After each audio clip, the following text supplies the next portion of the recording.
Yo, what's up, everybody? It's your man, Mr. Tim Swain. Welcome to the TNT Journey to Africa, episode number 1. I got too much grit. I got too much grit. I ain't got worry now. I got too much grit. I got too much grit. And I ain't even sorry now. I got too much grit. I got too much grit. Now, I'm so excited to share this journey with everybody out there.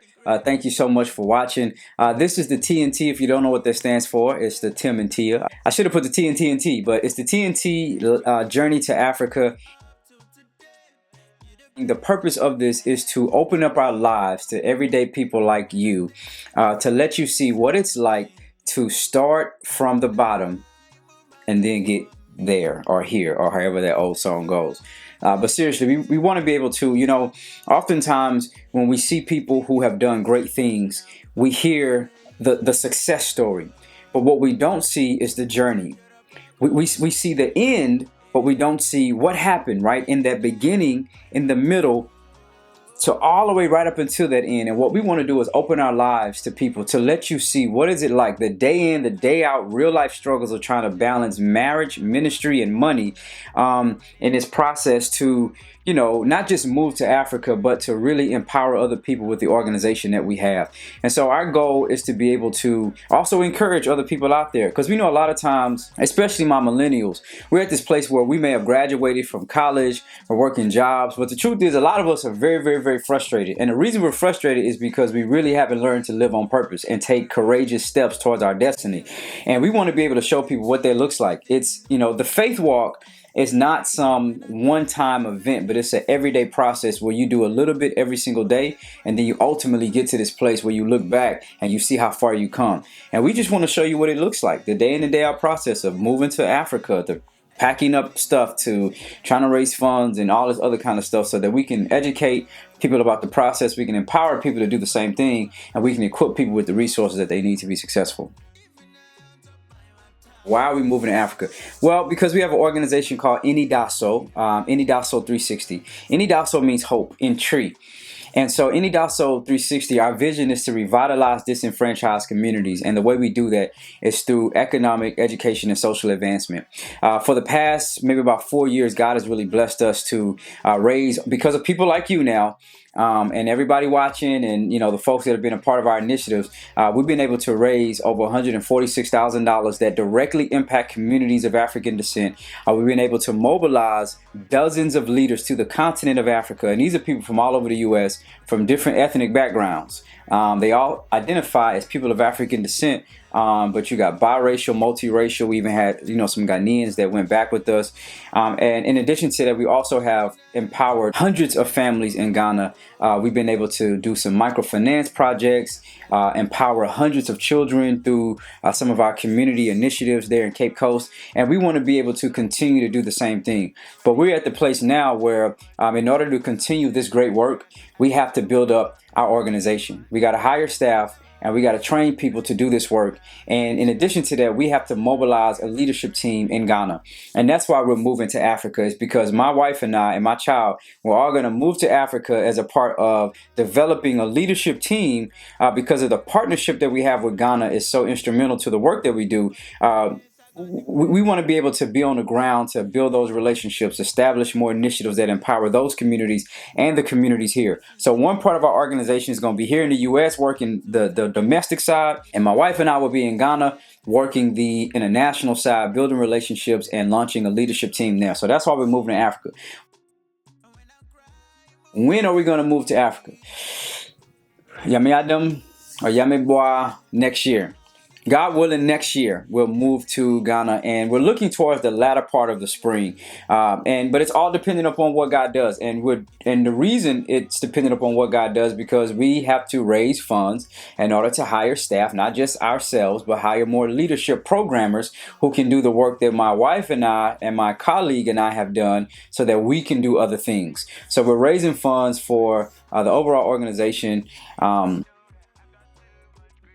To do that. How much money are we trying to raise? Well, in the next 24 months, we're probably going to raise about $250,000. But immediately in the next 6 months, our goal is to raise about $50,000 that I believe people like you are going to help. How can you help? Well, for this month, October alone, our focus is 25 folks who are going to give $25 in monthly support. Or you can be one person that just says, you know what, I just want to give a check for $5,000, or I want to give a one-time gift for $3,000. Cool, we'll take all that. And so we're having more information, on the link below, so you can get information about this. So that's why we're moving to Ghana. That's how we're going to move to Ghana, and we're excited about it. So some updates. What's been happening since we launched our fundraising program about 3 weeks ago, and what's been going on with the organization? Well, we got some phenomenal news that we just qualified for a mini grant. Praise the Lord. And with that mini grant, we're going to be shooting a mini documentary for individuals that have been a part of some of our summer programs. We have the Sankofa 360 Challenge, which is a 2-week experience.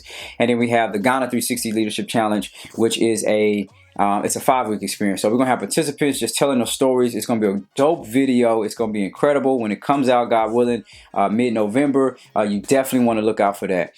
We also just been building up the work, doing these Facebook Live sessions. So you can check us out every single Sunday at 9 p.m. Eastern Standard Time on Facebook, as well as Instagram Live. We have great topics we talk about, as well as sharing more about the work that we do.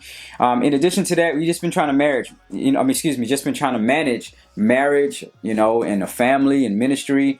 But to be real with y'all, it's a process, man.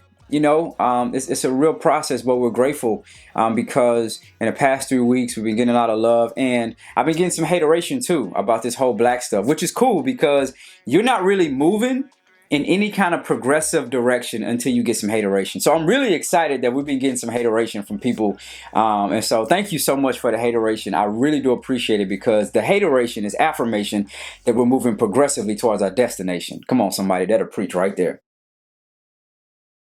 I think the major challenge is trying to help people see the vision. Like, why is it important to move to Africa to do work in the area of Christianity and Black identity reformation? And some people just don't get it. And for lack of a better way of saying it, we are really a colonized people. And because we're such a colonized people, we don't really understand how deeply embedded our self-hatred is, and how disconnected some of us really are from really living out a biblical mandate that Christ gave us. If you read your scriptures, the Christ walk really is a life of death and sacrifice. Like for real, like giving up stuff, like speaking truth to power, getting fired from jobs if that's the case. Like it's real stuff. But a lot of us don't live that out. And so I think the challenge is helping people see like why it's important to be so connected to our Black identity, and at the same time try to help people live out biblical values of truth, of honesty, of righteousness and justice, and all that other kind of stuff. I think another challenge is, just fundraising, asking people to invest. I think that the challenge is people not always, but sometimes it's easier for people to say no. And for a first timer, it'll be very discouraging. But I've been in the game for a minute, so I know how it is. And I know that God provides. What I do know for certain is that there are people, like one of my old mentors taught me, people need to give more than what we're willing to ask. And so I am not afraid of asking people. I'm not afraid of being persistent. So if I hit you up on Facebook, you know what I'm saying, I will be hitting you up again until you reply to me, because I know that what you have, it's not just going to benefit me, but it's going to benefit the lives of people that we haven't even met yet. It may even benefit your children. Your children may be some of the people one day that participate in the work that we do and have a total transformation of their theology, as well as an affirmation of their Black identity. So I'm not just doing this for us. I'm doing this for you. So if I hit you up, make sure you reply to your boy, because I am persistent. I will keep following up with you until you say, Tim Swain, leave me alone. Because I know unequivocally and undoubtedly that everybody can do something, whether it's a little bit or a lot. Everybody can, and a lot of people want to. So we're excited. So definitely, that's been our first couple weeks in the process. Stay tuned as we update you with the ups and the downs, the joys and the pains of trying to live out a calling and a mission and a vision that God has given us. Check out our social media, and we'll holler at you next time. Peace.